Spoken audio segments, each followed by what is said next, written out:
అయితే ఈ రిలే నిరాదీక్ష ఇంకా ఏం చేయాలనుకుంటారు, ఉద్రిక్తత ఏం చేయాలనుకుంటారు? కనీస ఎమ్మెల్యే కానీ స్థానిక ఎమ్మెల్యే కానీ మేము వచ్చి ఏమన్నా చెప్పిందా, మాట్లాడింది ఏమన్నా?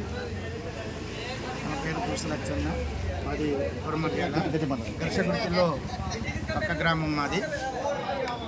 ఇంతకుముందు మా సోదరుడు కార్మికుడు మాట్లాడిన ప్రకారంగా ప్రభుత్వము వారు అడిగిన చర్య తీసుకోకపోతే మరి ఈ నిరాహార దీక్ష కంటిన్యూగా సాగుతుంది. ఇంకా ఉధృతం చేసి కలెక్టరేట్ ముట్టడిస్తాము. అక్కడ కూడా స్పందించకపోతే అసెంబ్లీ ముట్టడించడానికి కూడా సిద్ధంగా ఉన్నామని మా కార్యకర్తలంతా కూడా మద్దతు తెలుపుతూ ఉన్నారు. మాకు 365 రోజులు పని కల్పించాలి. అసెంబ్లీలో మాట్లాడుతున్నారు, మేము ఇంతకుముందు ప్రభుత్వం కంటే ఎక్కువ పనిస్తామని అంటున్నారు, కానీ అది ఆచరణలో లేదు.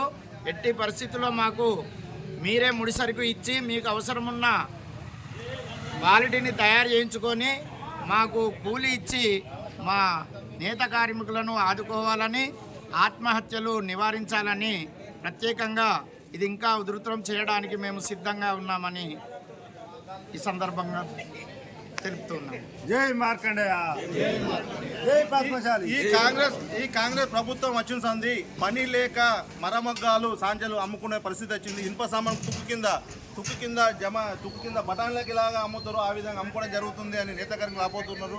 ఇప్పుడు తినడానికి తిండి లేక చేసే పని సాంజలు అమ్ముకొని తింటున్నాం ఇప్పుడు అనే పరిస్థితి మాట్లాడుతున్నారు.